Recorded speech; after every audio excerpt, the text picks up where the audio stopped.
Since Monday, the World Health Organization's intergovernmental negotiating body, the INB, has been meeting to discuss a draft agreement that claims it will strengthen pandemic prevention, preparedness, and response. Yeah, I believe that one. By tomorrow's conclusion of the 5-day meeting, the INB is expected to confirm whether the zero draft will be the basis of negotiations for a pandemic accord. But for the past 2 days, the WHO has kept the public in the dark, having stopped streaming the meeting Tuesday afternoon and not planning to resume until tomorrow. They did the same last week when a WHO working group was negotiating proposed amendments to the international health regulations, which my next guest says should draw greater concern and scrutiny. Joining me now to talk about this is Jim Roguski, a member of the Law and Activism Committee at the World Council for Health, who has been tracking this closely and sounding the alarm over the entire past year. Jim, welcome back to the program. Oh, thank you very much for having me, and thank you for presenting that, very accurate information. There are two separate things going on, and I appreciate the clarity because most of the media is conflating the two issues, bringing them together, and then getting fact-checked because everything's been cross-pollinated. Right. Well, we've been fact-checked and we've been actually taken down. We've done a couple of pieces on this, and we're being attacked by the so-called fact-checkers who wouldn't know a fact if it ran across them. And so the secrecy aspect of it is obviously the most concerning, although we do have, the rough working drafts that they're talking about. With the treaty, they call it the zero draft. And what you said is, they may very well have decided to begin negotiations on that. And then it's really going to be secret. They appear to pretty much be in agreement that, they've been collecting proposals, but once they actually get into negotiations, I imagine they're going to shut the doors and keep them closed. Last week, they haven't really come out with a formal statement saying that they're done collecting proposed amendments. They already have 307 proposed amendments. And whether or not they shut everything down and go into private negotiations, they have meetings scheduled. The working group for the international health regulations has a meeting scheduled April 17th to the 20th, I believe. And then the treaty or the INB negotiations have something, I believe, in March and in April.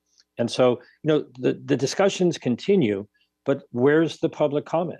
Right. Where's the opportunity for us to say what we think? Our opinions don't matter, obviously. The other day when you were on, you said that the discussion about the treaty or the accord, which is getting most of the media's attention, is a decoy. And you just talked about the amendments.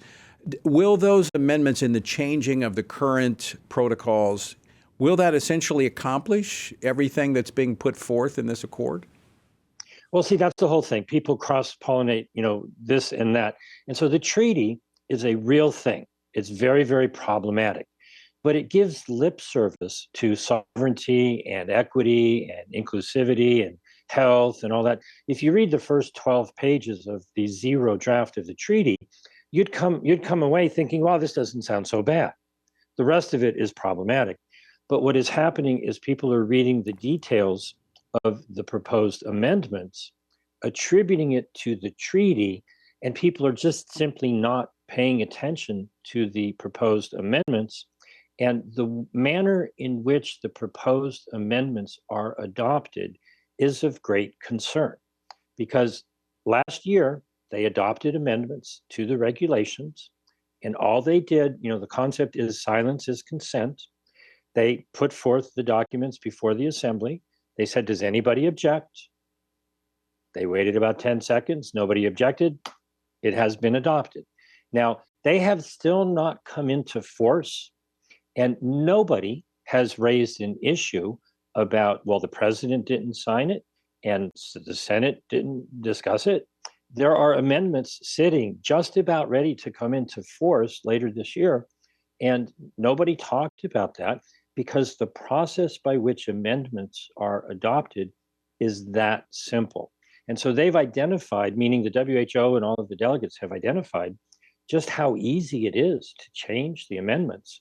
And that's why there's 307 amendments on the table right now, quietly, secretly, behind closed doors Right. being negotiated. And we're not allowed to have anything to say about it, according to them. So, which is more egregious, the amendments that are being proposed to the regulatory structure that's in place, or this accord, or are they both just as bad, equally bad?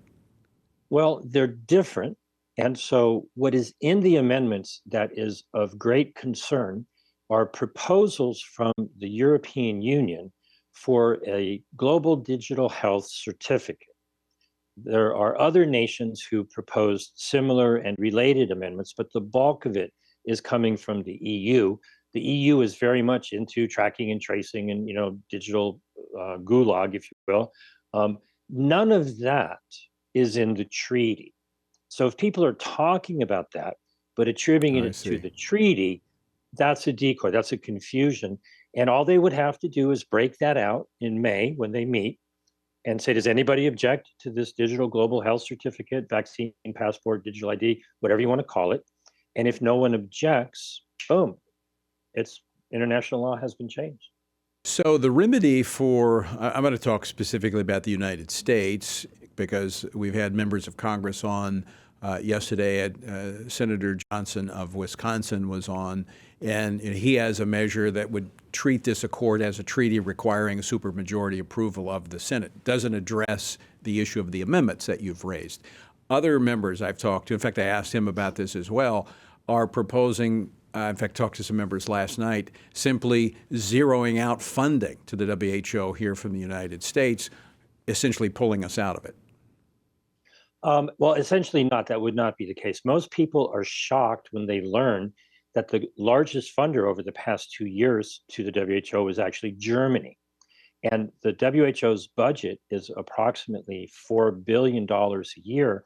Our obligated payments are only $109 million per year. Now, we pay more, but the Biden administration actually put $850 million into a pandemic fund, that part of which goes to the WHO. So you have to be careful about how you say you're going to pull the strings out from the WHO by reducing funding, because what they're setting up are all of these funds that essentially launder money through various techniques.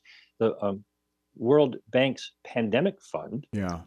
is funding a lot of things. Very soon they're just about beginning to implement it. It isn't about that. They have many ways to get money. Representative Andy Biggs proposed HR 79, which would defund the WHO, repeal the legislation that got us in, and have us withdraw from the WHO. Anybody can go to exitthewho.com. We've been gaining support in support of Representative Biggs's legislation. I would call upon Senator Ron Johnson and others to put forth companion legislation. Why would we want to be negotiating with these people? We need to leave. Yeah, agreed. All right, that's something we're going to be promoting. I'm going to talk to Andy Biggs, get him on the program. We'll probably check back with you next week, Jim, when they have come out of their cave from their meeting and we know exactly what the WHO did. Thanks so much for helping explain this and keeping your eye on the ball. We very much appreciate it. We'll be lucky if they say anything, and if they do, I'll certainly let you know. Thank you very much.